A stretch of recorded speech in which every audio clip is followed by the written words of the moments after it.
राधे राधे।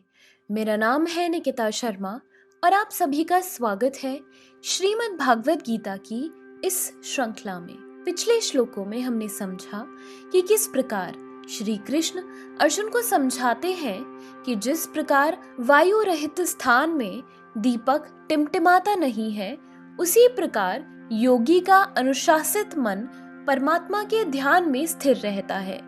जब योग के अभ्यास से भौतिक गतिविधियों से निवृत्त मन निश्चल हो जाता है, तब योगी शुद्ध मन द्वारा आत्मा को देखने में सक्षम होता है और वह आंतरिक आनंद में आनंदित होता है।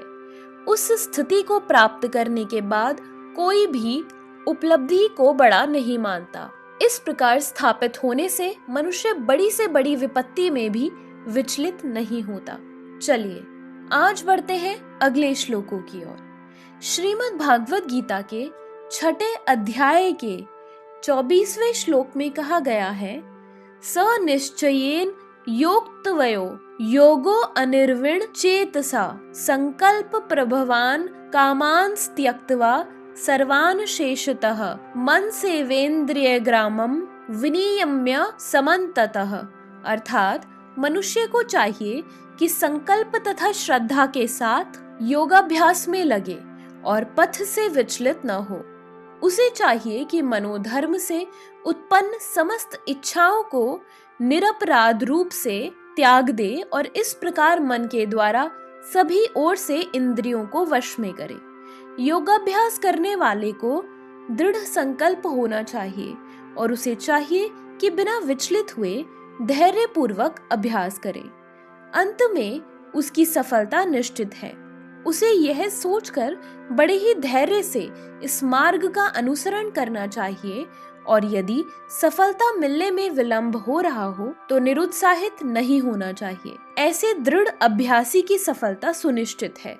भक्ति योग के संबंध में रूप गोस्वामी का कथन है, मनुष्य पूर्ण हार्दिक उत्साह, धैर्य तथा संकल्प के साथ भक्ति योग का पूर्ण रूपेण पालन भक्त के साथ रहकर निर्धारित कर्मों के करने तथा सत्कार्यों में पूर्णतया लगे रहने से कर सकता है। जहाँ तक संकल्प की बात है, मनुष्य को चाहिए कि उस गौरैया का आदर्श ग्रहण करे जिसके सारे अंडे समुद्र की लहरों में मग्न हो गए हैं। कहते हैं कि एक गौरैया ने समुद्र तट पर अंडे दिए, किंतु विशाल समुद्र उन्हें अपनी लहरों में समेट ले गया। इस पर गौरैया अत्यंत क्षुब्ध हुई और उसने समुद्र से अंडे लौटा देने के लिए कहा, किंतु समुद्र ने उनकी प्रार्थना पर कोई ध्यान नहीं दिया। अतः उसने समुद्र को सुखा डालने की ठान ली।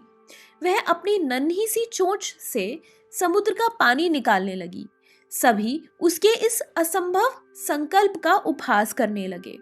उसके इस कार्य की सर्वत्र चर्चा चलने लगी तो अंत में भगवान विष्णु के विराट वाहन पक्षी राज गरुड़ ने ये बात सुनी।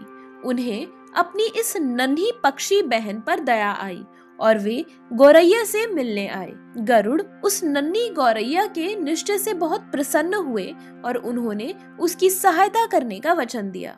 गरुड़ ने तुरंत समुद्र से कहा कि वह उसके अंडे लौटा दे, नहीं तो उसे स्वयं आगे आना पड़ेगा। इससे समुद्र भयभीत हुआ और उसने अंडे लौटा दिए। वह गौरैया गरुड़ की कृपा से सुखी हो गई। इसी प्रकार योग, विशेषतया कृष्ण भावनामृत में भक्ति योग, अत्यंत दुष्कर प्रतीत हो सकता है, लेकिन जो कोई संकल्प के साथ नियमों का पालन करता है, भगवान निश्चित रूप से उसकी सहायता करते हैं, क्योंकि जो अपनी सहायता आप करते हैं, भगवान उनकी सहायता करते हैं। 25वें श्लोक में कहा गया है, शनेः शने रूपर मेद बुद्धया धृति गृहीत्या आत्म संस्थम मनः कृत्वा न कंचिदपि चिंतयेत। अर्थात धीरे धीरे क्रमश पूर्ण विश्वास पूर्वक बुद्धि के द्वारा समाधि में स्थित होना चाहिए और इस प्रकार मन को आत्मा में ही स्थित करना चाहिए तथा अन्य कुछ भी नहीं सोचना चाहिए।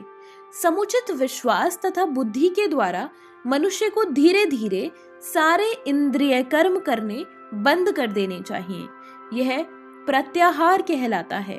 मन को विश्वास ध्यान तथा इंद्रिय निवृत्ति द्वारा वश में करते हुए समाधि में स्थिर करना चाहिए।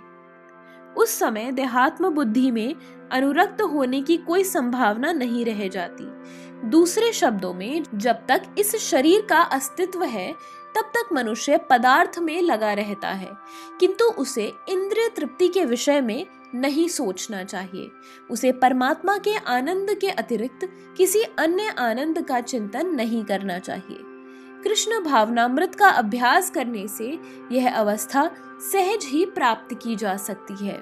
26वें श्लोक में कहा गया है, यतो यतो निश्चलति मनश्चंचलम मस्थिरम ततस्थो नियम्येत दात्मन्येव वशम नयेत। अर्थात मन अपनी चंचलता तथा अस्थिरता के कारण जहाँ कहीं भी विचरण करता हो, मनुष्य को चाहिए कि उसे वहां से खींचे और अपने वश में लाए।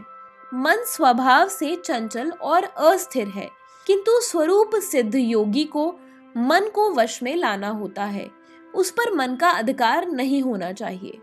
जो मन को तथा इंद्रियों को भी वश में रखता है वह गोस्वामी या स्वामी कहलाता है, और जो मन के वशीभूत होता है वह गोदास यानी इंद्रियों का सेवक कहलाता है। गोस्वामी इंद्रिय सुख के मानक से भिज्ञ होता है।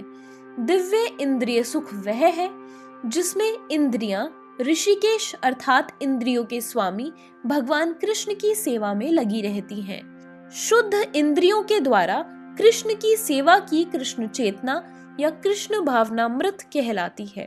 इंद्रियों को पूर्ण वश में लाने की यही विधि है। इससे भी बढ़कर बात यह है कि योगाभ्यास की परम सिद्धि भी है। इसी के साथ हमारे आज के श्लोकों की वीडियो समाप्त होती है। अगर आप सभी लोग श्रीमद् भागवत गीता की इस श्रृंखला में हमारे साथ हैं तो हमें अपने विचार कमेंट सेक्शन में जरूर बताएं और इस वीडियो को अपने परिवारजनों और मित्रगणों के साथ जरूर शेयर करें। तो चलिए मिलते हैं अगले श्लोकों के साथ एक नई वीडियो में।